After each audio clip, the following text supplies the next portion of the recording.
Alright, so Duelist Cup just started, and everyone knows we're in a hand trap format.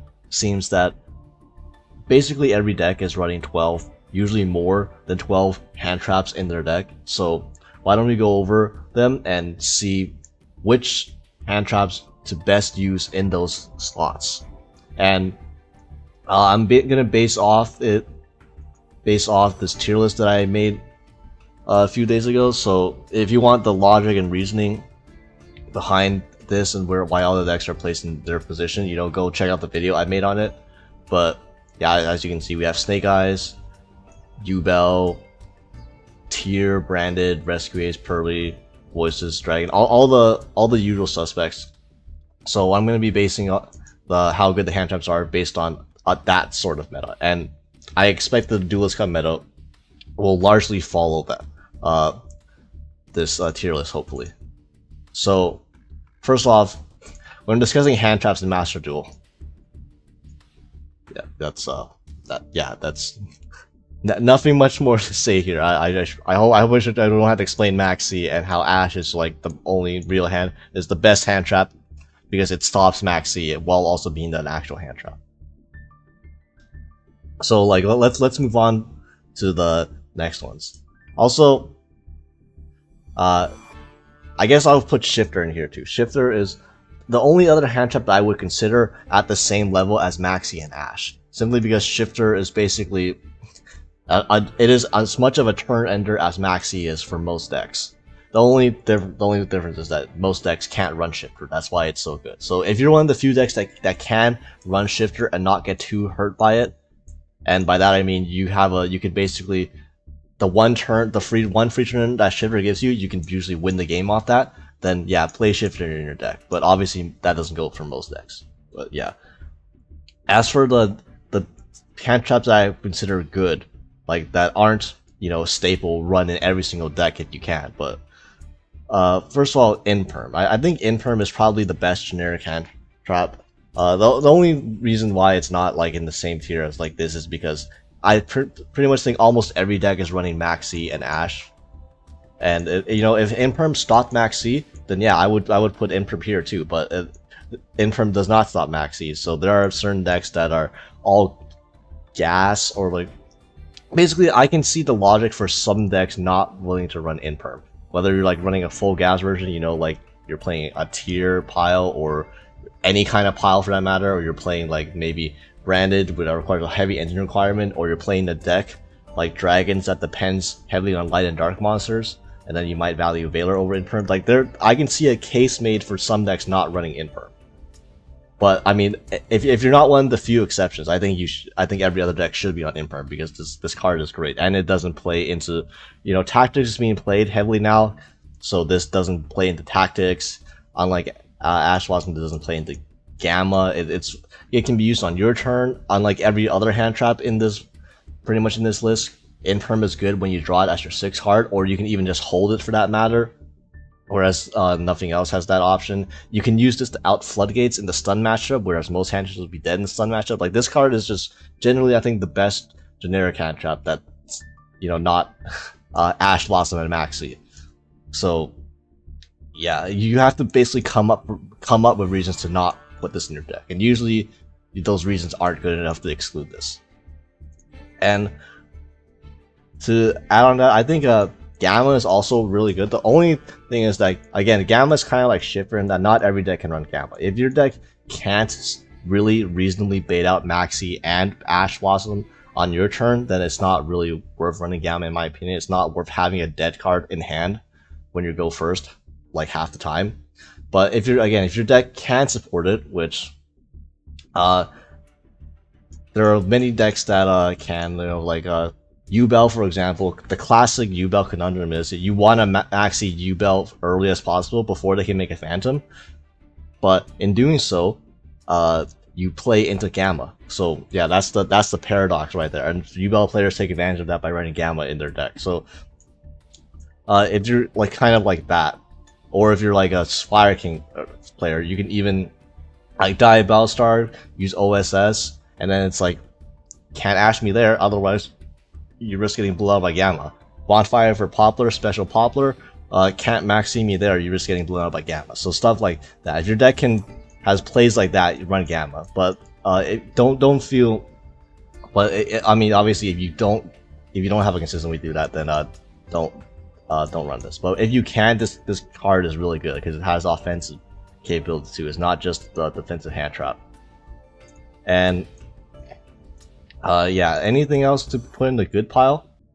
So that might be it. So I know it might seem a little weird that there's so few hand traps that you put that are in like the top tiers, but think of it this way: if Maxi, Ash, and Imperm are good and pretty much used in every deck, then that's already 9 hand trap slots. So most of your hand trap slots are already taken by like these 3 cards. Then you really only have room to play 1, maybe 2 more different hand traps in your deck, and that's why everything else is going to be a tier below these, because these hand traps are usually auto includes, especially if your deck can play them, like Shifter and Gamma, and the rest is basically your 4th and 5th best hand trap. So we're going to discuss, these are basically what you're going to be putting in as your last hand trap slots. And what you're probably not going to be putting in is Bell. I think Bell is not that good. So like the best part about Bell is that it helps with the maxi minigating. It beats Called By. But other than that, this card is really not stopping any deck by itself. Against Fire King, I don't even know what you would want to hit with Fire King. Like maybe a Garunix Engrave, but if they have a Garunix Engrave, that implies they already used Garunix. They already searched Garunix and used it once from hand so that it's engraved in the first place. And it's just, I don't really see what you're trying to get out of any of these decks.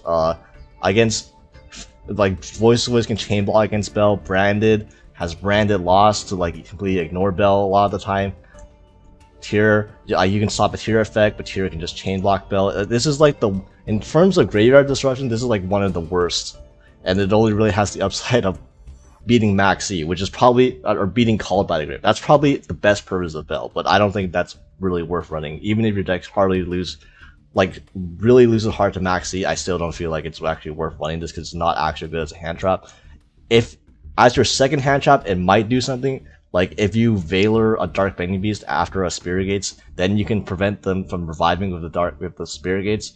But like at the same time, like this hand trap almost really rarely does anything useful by itself. It only ever does anything if it's paired up with something else. So it's, in my opinion, it's not really worth it. And Contact Seed, I don't even know why I put this here. This is terrible. The best decks are link based. Like if you Contact Seed Fires, they're just gonna link it off. If you Contact Seed U-Belt, they're gonna link it off. You Contact Seed Tier, they're probably just gonna link it off into like an SP. This is not. This should be like off the list. Honestly, this doesn't even deserve to be there. So next are Bystios and Crow. So Bystios and Crow, I think we're finally at a point where I think you might consider Bystios better than Crow. As if you look at this tier list, let's look at the decks that Bystios are good against. So Bystios, they're not that great against Snake Eye Fire King, I'm gonna be honest. It hits IP, but that's like 1 out of their 6 interruptions, so it's not, again, by itself, it's probably not gonna cut it. But against U-Bell, it's decent. Probably not going to cut it by itself, but it does more than it does against Snake Eyes. Very good against Tier. Very good against Branded. Very good against Voiceless Voice. She's pretty good against Striker Dragon. Then you head down, and then it's like there's more matches where it's good against, like Mathmech, the Horus Tier 60 card, Warcrime Piles, Labyrinth, if that's still even a deck. Bystios Destroy Lab. So there's a lot of good matches for Bystios, and there's a lot of good among the best decks. Bystios have good matchups too, which and if that's the case, then I think they're better than Crow because Bystios provide utility. Magnum Butt searches a dragon, it's engine, or it searches a second Bystio. Druid's Firm is a board breaker. Baldrake is an interruption going first. Crow is like more versatile, but the decks that Bystios are bad against, Crow isn't exactly that good against either. For example, like Fire King Snake Eyes, there's not really much you care about crowing like that you would care more about Bystioing either, to be honest. Crow doesn't really do much to the Fire King Snake Eyes. And then like these other decks, like Bystios are bad against Rescue Ace, but Crow is also not that good against Rescue Ace at all. Crow is good against Pearly, I'll admit, but Pearly is probably among one of the lesser played decks in this format. So yeah, Crow, I actually would probably consider even putting Crow right here, because Bestials right now, if you're gonna be running a like Graveyard Hate hand trap, it's probably gonna be Bestials over like a Crow or a Bell this format. And Valor. So Valor is actually very good as a hand trap. There's qualities about Valor that make it not desirable versus Imperm, you know, like playing into Tactics, which is being heavily played, playing into Called By, which is played in every deck, so that's not ideal. Main phase only, so it loses coverage against certain interactions. Again, not being able to use on your turn is a big deal, so you can't draw it on your turn. It's 6 cards to be useful. You can't hold the Imperm, you just have to kind of pray. But it's still, like, as a hand trap, it's still almost every bit as good as the Imperm if you do resolve it. So it's pretty decent. You know, hit the Snake Eyes Ash, hit the Dark Beckoning Beast, hit the Alibur, hit the Kitkelos, stuff like that. Droll. So Droll might be a contentious one. So Droll against the matchups where it's good against, it does better than the average hand trap. For example, against like, well, whoops, that's the wrong one. Against Fire King Snake Eyes, for example, Droll can potentially do more than an Imperm or Valor, because Fire King Snake Eyes, they can simply dodge Imperm and Valor. They can also just draw an extender and extend passive. But whereas if you Droll them, if they go like Bonfire and you Droll them, that's very impactful. However, against there's a lot of decks where Droll, like against Yubel, if Yubel summons Samsara D Lotus, Droll literally does nothing to it, pretty much. Even if they open like a Nightmare Throne or a Dark Beckoning Beast, like, yeah, you might cut them off of one surge, but keep in mind, like, they can still access Nightmare Pain. They might be down one extender, but they can still end on Rage and a Fiend and a Fan of Yubel through a Droll. Oftentimes, even in their hands that are weak to Droll, and their hands that are strong to Droll, just completely ignore Droll. And then you go down a list, say something like Tier Elements or Branded. Droll has the potential to end their turns. Like, you know, if the player starts with Albion the Shrouded Dragon, that's obviously Droll is very good there. However, if Branded normal summons Alibur, search Branded Fusion first action, Droll does nothing. Against Tyr, if Tyr, you know, plays Horus, goes Field Spell, add Imseti, or even just Imseti pitch to add Kingstark, then Droll can do something, because then it turns off your Kikalo search and all the stuff that they mill. But if they just normal summon Rhino Heart, Droll really does nothing. So it's inconsistent. I'll say that. It has the potential to be impactful, but also you can't rely on Droll. So you need to pair it with other hand taps. Otherwise, you risk just this doing nothing a lot of the time and like not actually being a hand trap at all. But it can be impactful, so I will put it in this tier. So Ogre. Ogre is like a contentious one because people have been liking Ogre recently, mainly because of Yubel. Ogre is pretty good against Yubel. It has many targets. You can hit Spirit Gates, and you can hit the Nightmare Pain, which is the big one, because you know you can Ash Nightmare Pain too, but Ogre and Nightmare Pain removes it off the field, so you don't even have to worry about the attack, the battle phase, and the attack restriction of it if they control another Yubel monster. And the problem is against other decks, I don't really like Ogre that much against other decks. Against Voice, this is actually pretty decent. You can hit the continuous spells. Against Fire King, Snake Eyes, which is like the best deck though, this card is absolutely terrible. Like, you literally do not have anything good to hit with Ogre. Like, the Fire King Island. People say you can hit Fire King Island. Not really. That's not really real. They always have Fire King Sanctuary, which protects the Fire King Island from the Ogre, and then you can't Ogre Fire King Island or Fire King Sanctuary because it's when this card is activated, you know, it's like Pearl Rhino and those field spells, so you can't actually Ogre that, and you're not gonna want to Ogre any of their monsters, right? Because they would not only like does it not really do much, they also sometimes the Fire King monsters even float if you Ogre them. So it's like maybe you can try to hit an Appaloosa that wasn't made off of a IP. That's about as far as you can hit with Ogre. And then they don't even make Appaloosa every line. So like if they don't do that, then you're often just have an ogre that's sitting around doing nothing. But it's being good against the second most played deck in the game, or the second best deck in the game. It still warrants it to be like in a decent tier. It's just it's kind of a below average in a lot of other matchups. So there's that to deal with. Lancia. I don't know what Lancia is. What you're trying to hit with Lancia here. Okay, if you want to go over like the decks, you know, doesn't hit anything. It doesn't hit any of these really. It might hit Rescue Ace. You can prevent them from summoning Turbulence hard, but not really reliably because they can just summon it off emergency if they wanted to. And really, Lancia is like the anti-Dragon Link card. If you're really scared about Dragon Link, you turn out their Biscuits and you turn out their Baby Dragons, sure. But like, I mean, you're not really going to play this just for that. It's not worth a slot in your deck. Mourner. So, Mourner, I have to say, probably not worth running unless you have a lot of hand trap slots, because hitting the normal summon is so big.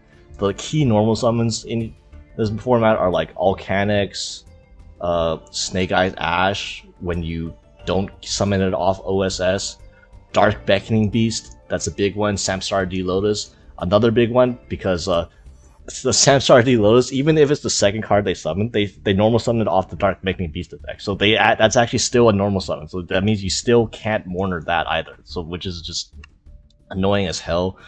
And just more examples. Voiceless Voice, normal summon low, can't hit that. Centurion, normal summon Primera Trudea, can't hit that. Normal summon against Tier it's pretty decent, because Tier you can at least the kick off. So that's like the one matchup where I really like Mourner, and you can even hit the fusions they try to make on your turn. But yeah, other than that, it's like not being able to hit the normal summon is so crucial that you miss a crucial choke point in every deck by not being able to do that. And Nibiru. So Nibiru's actually it's actually not that great right now, to be honest. Like by itself, it's always Nibiru by itself is a card that doesn't really end turns anymore. But especially now that Yubel is in the game, Nibiru is just so bad against Yubel. It's almost never gonna resolve against the actual Yubel player unless you open like crazy, like you pair Nibiru with Inperm. Sometimes even that's not enough because they can make double Phantom a lot of times. So it's like, yeah, against Fire King this is actually okay. It won't end their turn completely by itself, but it does reduce their end board somewhat. And if you pair it with an actual card like another hand trap like Inperm, it can actually potentially do something. So I like it against Fire King a little bit.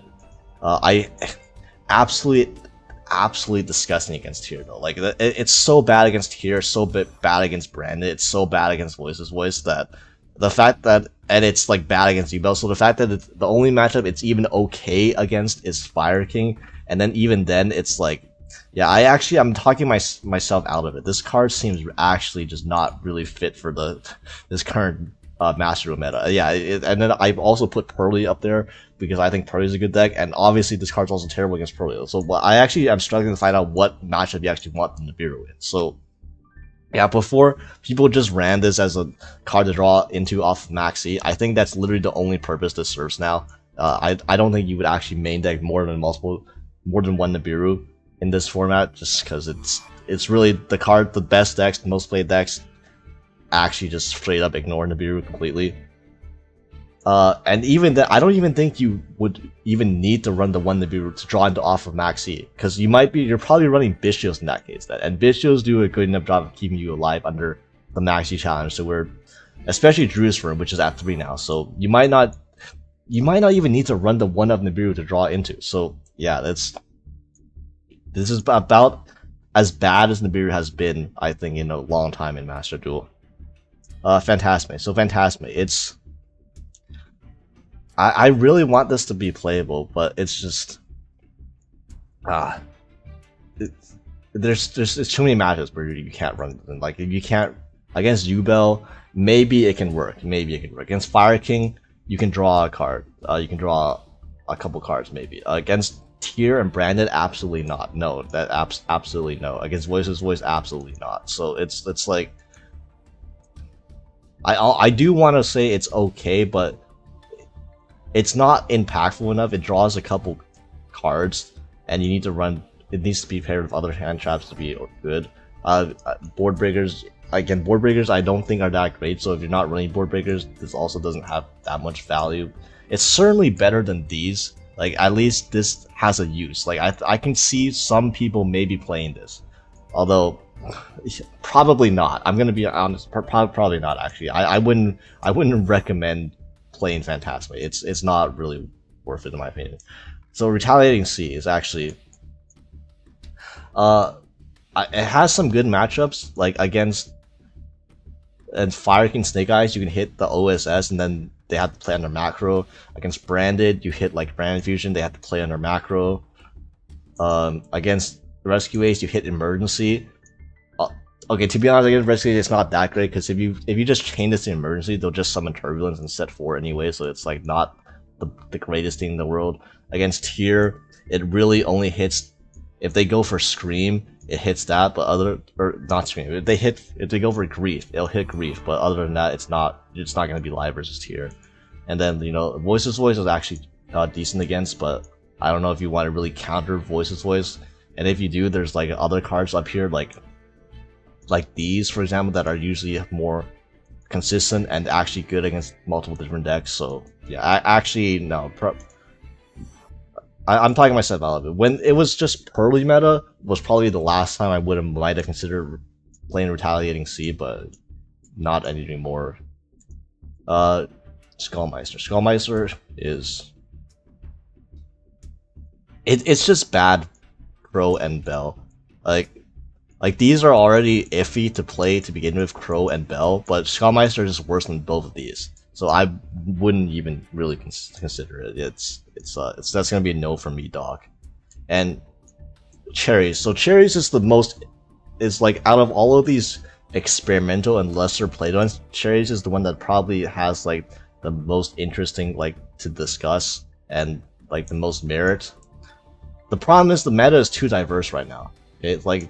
So you got Fire King Snake Eyes, U-Bell, Branded, Tier, Voice's Voice. You can play against any of these. These are like among the 5 most played decks, and you're not going to be able to hit all of them with Cherries. First of all, against Voice's Voice, this is just straight up ass.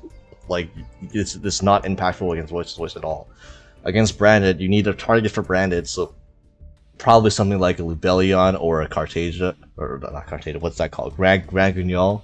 But it's hard to pinpoint what you're supposed to hit off Branded. You can go for Mirror and just reduce their end board, but then they can still Sanctifier lock you if they play that, which is annoying that that's still available in the game.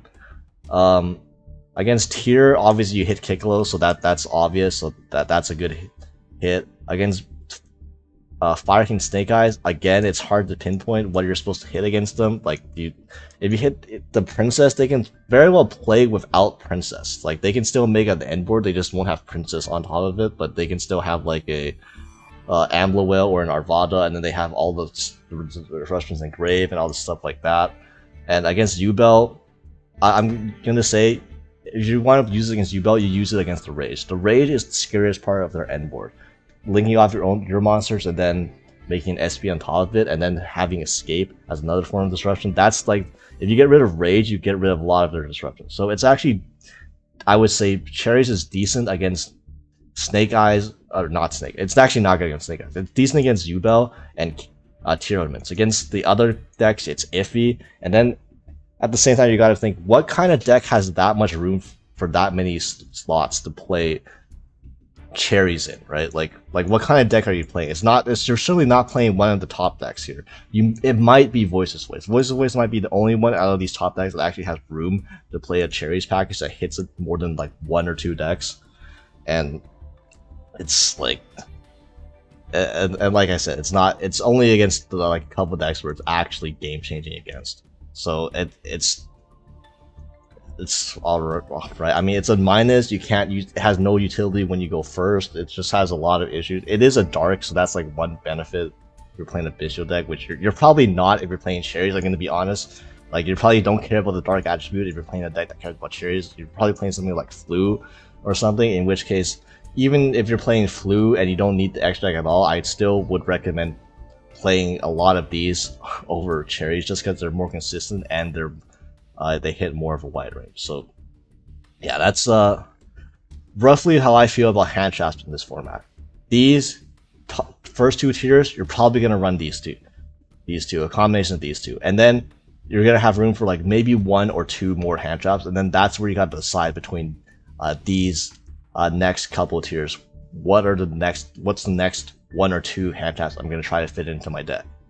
And then these, just forget about this bottom row. This bottom row doesn't exist. So yeah, and obviously go check out the tier list that I made on the actual format of what I think the Duelist Cup meta is going to be as well. So yeah, thanks for watching.